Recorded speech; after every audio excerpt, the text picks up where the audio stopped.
Et bonjour à tous, c'est Ti, on se retrouve aujourd'hui pour une toute nouvelle vidéo explication où on va regarder ensemble comment battre le Silarg sur Dofus Touch. Donc là on est sur Oshimo avec ma compo Panda Zobaliop. On va parler rapidement des mobs présents dans la salle du boss. On va voir d'abord le Mansordid qui a un trou R, qui a un sort qui dure 2 tours, qui renvoie les dégâts en ligne, donc il faut éviter de le taper en ligne à ce moment là. Il va aussi soin ses alliés en ligne et il possède énormément de PM. Donc moi j'ai fait le choix de le focus en premier vu qu'il soigne et que mon potentiel de dégâts autour d'eux avec le Zobal est le plus élevé. Donc voilà, je viens lever le nez au terrain avec le Panda, etc. On va passer ensuite au Bricoglours qui lui peut attirer à 6 PO à travers les murs, donc sans ligne de vue. À partir du moment où vous êtes à 6 PO, il lance un sort, il vous attire, et s'il vous tape au cac, il vous fait énormément de dégâts, surtout qu'il y a une mécanique dans ce donjon où le boss lance un sort mortier sur les persos qui rajoute des lignes de dégâts hauts dès que vous faites toucher en fait par un mob. Donc il va falloir vraiment repousser le boss un maximum à chaque tour, donc limite dédier un personnage de la compo qui va s'occuper de repousser le boss à chaque tour. Le Bricoglours il lance aussi un sort pendant 2 tours qui le rend indéplaçable, donc pour le coup ça peut être assez embêtant, c'est pour ça que je le tombe directement après le Mansordid en essayant de les tomber assez vite.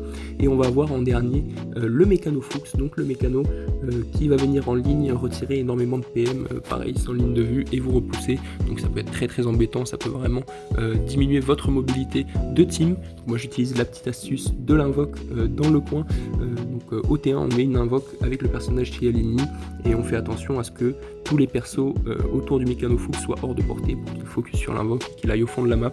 J'irai ensuite le tuer avec le perso terre un peu plus loin dans la partie. Il faut savoir que le Mécano-Fuchs a un sort qui s'appelle Expulsar qui pousse de 4 cases si tous les personnages et ennemis qui sont en ligne et en diagonale, si vous le tapez, donc à 4 cases max, donc si vous êtes à 5 cases et que vous le tapez, vous ne serez pas repoussé.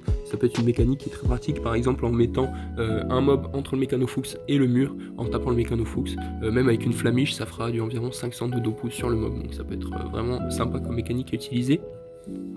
Au niveau du Silarg, pour le debuff, il faut tuer une invocation, donc un mob qui a été réinvoqué à entre 5 et 10 PO du Silarg. Donc ça paraît compliqué comme ça, mais en fait quand vous tuez les mobs, ils sont réinvoqués. Et donc si vous les tuez assez vite en même temps, ils seront réinvoqués tous à la suite et vous aurez juste à tuer le premier mob sur la timeline, enfin sur la barre des tours là en haut, pour tuer tous les mobs. Et voilà, il y a une boucle qui existe où vous mettez le Silarg là-haut, vous le repoussez à tous les tours et vous pouvez tuer les invos à chaque tour, donc debuff à chaque tour, et repousser le Silarg et le taper. Donc vous allez voir, je vous laisse avec la vidéo. Si cette vidéo vous plaît, en tout cas, n'hésitez pas à me le faire savoir en commentaire, à vous abonner, etc. Vous connaissez la chanson de toute façon. Moi je vous dis à la prochaine pour une prochaine vidéo, c'était Ti, et puis à plus.